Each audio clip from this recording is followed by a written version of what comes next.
Good morning, ladies and gentlemen, and welcome back to CCDC 2012, the Zombie Apocalypse Edition. My name is John Strand with Paul.com Security Weekly, and I'm joined by none other than Paul Asadorian, also from Paul.com Security Weekly. Welcome, everyone, to the fun-filled day that we are going to be having today. First off, I have hot off the press the standings as they are as of this morning. What do you say we start with? We won't go through all of them. We'll start with third place. Okay, third place, Radford University. Then it's interesting. There is a tie for first place between Millersville University and James Madison University. So wait a minute, James Madison University, kind of the hosting school, right? Well, no, also they are the team that has come in second for like the past 8 years. So they're kind of like the Bills. Yes. I'm sorry, any Bills fans. Yes, exactly. So, and there might be a little bit of confusion as to why the numbers are a bit different than yesterday. Why is that? Well, the scores kind of get calculated and different aspects of the game get taken into effect, like the injects. Injects are going to be extremely important today. So with more on the injects and how the teams are doing, Paul, I think we're going to go to the floor. It looks like Charlie, something very interesting. Yeah, Charlie is Charlie, on the what's floor. going on What's down going there? on down there? So there's a lot of activity going down here, guys, right now. A few moments ago, they just announced that the beginning of the competition, so we have all of our teams frantically hurrying into their positions to try and get as fast a start to the day as possible. Yeah, a lot of craziness. We've seen a lot of diving under tables, looking at cables already. So this is... I think somebody almost knocked me straight to the floor as they were trying to reach their cable. Oh, that was me. Oh, I'm sorry. It's okay, Larry. I like you. But the main thing that we're noticing right now is before things kicked off, I had a chance to talk with a few of the teams, and they all were saying the exact same thing, which was we've seen the footage from previous years. We know red teams came in the middle of the night. We're going to start looking at our physical security and trying to make sure everything's connected the way that we left it. Yep, absolutely. And there's a lot of that going on right now and going, oh my gosh, what just happened? It was a lot of fun last night as we got to see a lot of the teams sealed up their workstations, putting tape, some putting foil, and we have a few rounds of fire happening already between the red and blue teams. They've Nerf weapons. Hopefully we won't take any in the eye this time. Yeah, but it won't take any to the knee. Yeah, you know. But the teams did good work trying to secure their systems last night, thinking that that would keep the red teams out, or at least know when they broke in. And our lovely Jonathan Strand is improving his aim. Please, not in the face. It's the Frick family logo. I appreciate that. Thank you, sir. Your aim is fantastic. That's what she said. But like I said, they're just going in, trying to see. Immediately, it's apparent that people have been in the systems, but now the kids are just trying to get an idea of how much damage has been done, what happened once they got there. Yep. Yeah, so the tape was, and the securing of the system was actually pretty novel. This is the first time we've actually really seen this here in Mid-Atlantic. However, what they failed to realize is that hospitals are a 24/7, 365 operation. So having access to those systems overnight was something that needed to happen. That is true. Now, I will say, but the idea of a tamper seal is a very good practice in many places. Absolutely. I mean, many of your server rooms and places like that, you would not expect somebody to be coming in and inserting things in there on a regular basis. Yep. So it's good. It's a good practice. It was a good idea. We commend the teams for coming up with it. Yep. I believe West Virginia was the first to try it, and I saw many people follow suit. And scramble. But so.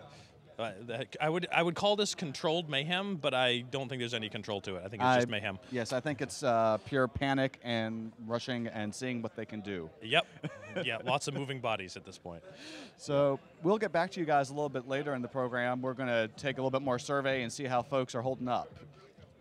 Back to you, John and Paul. Thanks, Charlie and Larry. So, John, you had a question. Yeah, why were they looking under the chairs? So in previous competitions, we've hid many different devices in the blue team area. One year, I believe, we hid a remote camera.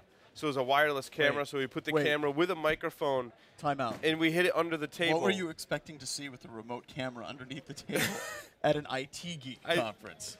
I mean, what were you expecting? It turned out to be a lot of crotch. But so you really couldn't see anything because it was dark. So it was exactly what Paul was expecting. Yes, pretty much. So we've hit audio recording devices, wireless access points, keystroke loggers, everything like that has been implanted in the blue team area. So they've become wise to that, and they're like ripping apart their. I mean, one year we had these tiny little wireless access points, and they were like underneath the table skirt, taped underneath. So that's why you'll see the blue team really ripping apart their area to find those devices. So we'll keep you up to date as to what the teams are finding and what the red teams have done, hopefully, as the day progresses. Now, one of the questions I want to ask about physical security, especially when we're looking at the cables, Paul, is if we can cut to the floor on the blue team really quick. I know that we have a live video feed coming from there, kind of an overhead camera. If we could jump over, you'll notice that a lot of the people on the blue team are scrambling around, and they're immediately trying to fix wires. One of the questions I'd like to ask is, Paul, do you think that's a good strategy? Because it looks for some of them, they haven't even started up their computer systems. It almost seems as though they're trying to fix problems that they don't even know exist yet. Yeah, no, it's a good point. I mean, the teams really need to work as a team, so I would have dedicated maybe one, maybe two people to looking at the cables and some of the physical stuff that had happened, because it doesn't really take that long to look at that kind of stuff, and then have your other people jump on your systems and make sure nothing has changed there. Yeah. Don't forget, the red team can put a USB thumb drive into a computer and implant malware on their system. So they're right, they need to be focused on the computers as well as all the other physical aspects. Okay, I don't think. All right, sounds good. So let's go through the score updates one last time for the top 3 places. Sure. We can go through all 8 and give you a rundown of all of the 8 teams that we have here. So tied for first place, James Madison University and Millersville University. Third place, Radford University.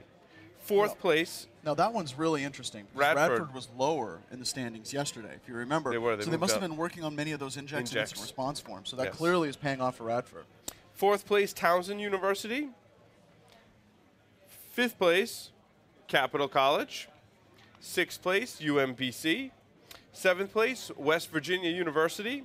Eighth place, Howard Community College. And Howard, if I remember correctly, was the team whose firewall was knocked out of commission for No, that was 2 actually hours. Capital College. So last night when we gave the scoring update, Capital College was in last place. Was by like 100,000 or more points. They've moved up to 5th place. So they must have been working their injects, working the instant response forms. So that's it. really, really outstanding on their part. All right, so let's go through and let's talk about what happened last night a little bit more, because you've seen the chaos behind us. You can see that there is a lot of activity with the blue team. I believe that we might have video of what happened last night, and I think that the guys upstairs are going to be able to show us that video, and maybe we can get an idea of what happened. Right there, it looks like that's a criminal. Now, hold on. If we're watching the video, doesn't this mean that law enforcement may also it's exactly be able to see what the video? Means. And I was talking to Casey O'Brien about this, and he said there really should be some arrests made. Now, I find it interesting that today. the blue team used masking tape to secure their systems, and here you're seeing seeing the red team member. Yeah, the red team was members having trouble with it. He I'm kind of befuddled like by the sticky side and the non-sticky side. It's just really scary how effective somebody can be if they know what they're doing. But clearly, he's got the masking tape. Oh, he's got it off. He's got it off now. That's good for him. It only took him 17 minutes. Yes. But it's okay. So yesterday, I heard he can count to potato, so that's really good. What's he got there? It looks like he's got a DVD. I don't think he can find where the DVD drive is. Yeah. Did you see that? I don't think he could find where it's a ThinkPad. It's the button. It's always in the same place. Front. See, this is a notebook computer, son. Yeah. that doesn't go don't there. Don't drop it on the floor down there. Yeah. That's bad. Yeah. It'll break. Okay, let me try this one. Let me switch the LAN cables. See if the blue team notices. All right, here we go. CD. So he's putting in Celine Dion right now, trying to make it tragic for the blue team whenever they come back to suck away their will to survive. But really, so far, he's the only one that we've actually seen do anything. Yep. Everyone else is just kind of standing around. What are they, a construction crew? I think they're union. You think they're That's union? the deal. Yeah. And Mubix is sitting there talking, as he does a lot, what we really don't know. But he looks pretty when he does it, so that's good. Here they are plugging in LAN cables. We're trying to find something interesting to say about this. I'm going to plug these in. This actually look like they're fixing the blue team systems. Somebody went through and unplugged them, and this red teamer is going through and actually fixing bizarre. them. Why it's really bizarre. I think he's a good man. He might be the Subu of the red team. Sorry. I mean, with all the network cable stuff, I think... See, he's plugging the power back in. if they're hoping on building a case against this guy, it's just not going to work. It looks like they're switching the location of all of them. Uh-oh. Giorgio's on the floor, so there's clearly something bad that happened down there. Yes, come here. Is this you? She's probably going to steal all the laptops, would be my guess. Is this? What? No. We're gonna get a microphone on. Were you on the floor last night doing illegal activities? Absolutely not. I was not on the floor at any time last night. Innocent until proven guilty. You know, But you have a track record for being proven guilty in the past. I learned my lesson. I have been reformed from my time in prison. Very good, very good. But you know, it's fairly obvious that that's you because there's 3 females, and that's not the other 2 at this conference. It's gonna look a lot like me, doesn't it? It does. It does. I think it's the same hat as pod well. people. It must. See, here she is. No, fixing, what are you doing fixing, there? You're fixing stuff, just like the other guy. Yeah, I was totally helping them out. We couldn't reach some of the systems, and I wanted to be able to reach them again. So I actually helped them out. So they should not arrest me for helping them keep their services live. You can go now. They can't hear anything, and it won't matter. Thanks, Georgia. All right. So there's Mubix, and he's trying to figure out how to with open. the masking tape. He's having trouble opening it. there Oh, we he go. got it. He got He it. opened it with his fingernails. He keeps his fingernails very long, polished, and Just sharp. for that reason. It's actually many people don't know much about Mubix in that regard. And this guy's got flannel straight out of 1994. I remember the grunge movement. He's wearing it well. Oh, this one has blue tape on it. This one has blue tape, and they're having more trouble with the blue tape, actually. And I don't even know what this guy's This guy's doing. got gloves on. Oh, he's removing the lock from one of those medical dispensaries. And he's wearing gloves. Now, he does not have a hard hat or safety glasses on. Why does he have a pickaxe I know. hanging off his ass? It's Is it problematic. a mining at best. operation? I think that's a pwn plug right there. It does look like a pwn plug. And he decided, I don't want to give this to Capital College. Yeah. Forget that. No, that's Howard. He's going to throw the pwn plug? There I don't you know. go. He's passing off the pwn plug. Yeah, Mubix is still walking and talking. It still doesn't look like I they're think doing a Mubix- whole lot. Mubix has been the lead of opening notebook computers. I think he that has was that his mastered. job. When they And divide and talking- conquered, they were like, Mubix, you're going to open up all the laptop Oddly enough, computers. Mubix is the only member of the red team that is sponsored by another company, sponsored clearly by American Eagle, which I think is really good. And Avon hair and nail products as well. Yep. I thought it was Mary Kay. Oh no! Oh no, he's going to get his Oh, lipstick. no. We'll Now, check back with there's a Mubix. gentleman wearing a Hackers for Charities hat. We should take a couple of seconds and let a lot of people know about Hackers for Charity. In all seriousness, it's a great cause, it's a great organization, and they have stylish hats, which is nice. But it's ran by Johnny Long. Here's the guy that's fixing stuff. See, he's plugging the computers back in. He's like the shoe fairy, but he's like the IT fairy. He only comes out at night.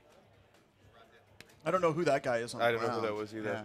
But it was kind of a butt shot. I'm glad they cut away from that because it was making me vaguely uncomfortable. So, Oh, did there's he the guy with finally the get it gloves. open? There's the guy with the gloves. Yeah, he's It got looks. the What gloves. does he have there? A Leatherman? He does. He's moved up to the Leatherman from the channel locks. Some bolt cutters? So clearly, I think we're about to get shot by the representative from American Eagle, Mubix. Oh, God. We're under Who's fire. clearly a much better shot than I am. Oh, he's going for the groin. Why? Why the crotch? Why the crotch? I know headshots are easier. Oh. Oh my gosh. Oh my gosh. Rob Fuller, everybody. He's every bit as good shooting Nerf as he is opening notebook computers. And deer hunting. And deer hunting, absolutely. Absolutely. He's like, no, the poor animals. And it's great with the American Eagle theme because later we're all going to run around without our shirts on for a photo shoot.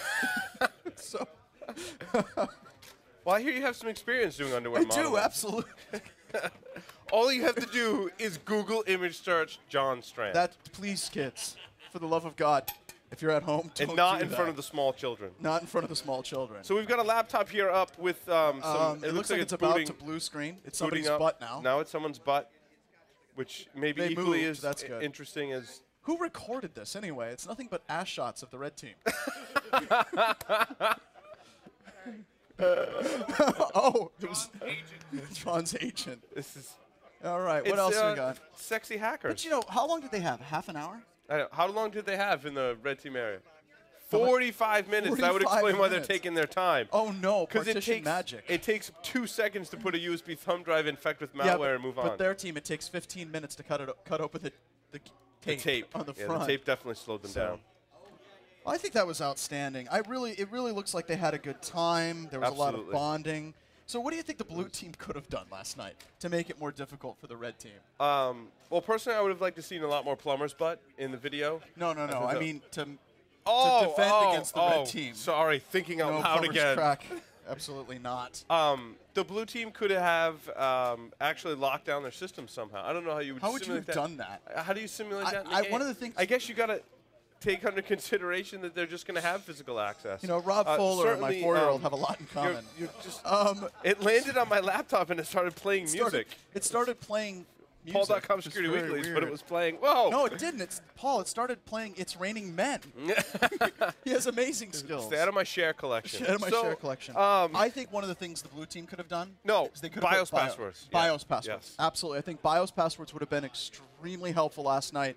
Now, there are ways to get around those, but it would take the red team significantly longer than 45 minutes to Agree. get past those. Now, whenever we were talking with some of the blue teams, I noticed that there was a couple of team members that said we could put BIOS passwords, but some team captains said immediately, that's not in the rules. We can't do that.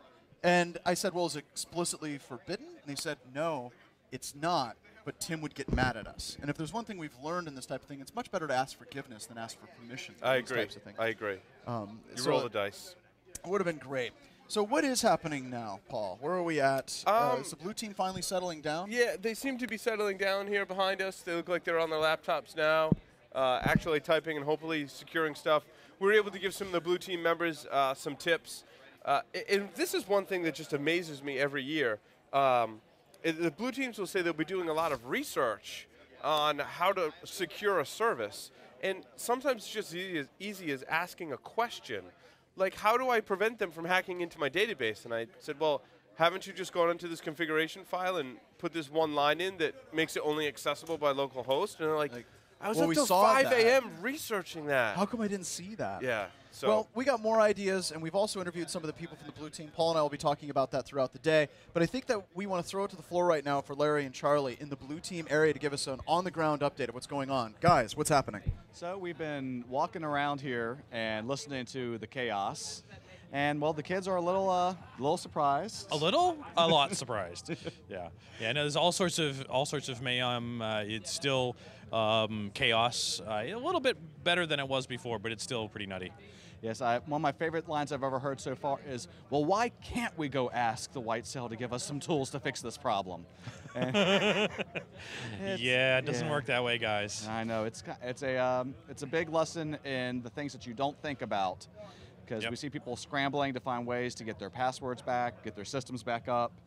Yep. And one team, I think, is literally trying to find a new set of cable. I'm not sure, but Yeah, I don't know whether there's malware in the cable itself or what the theory is there.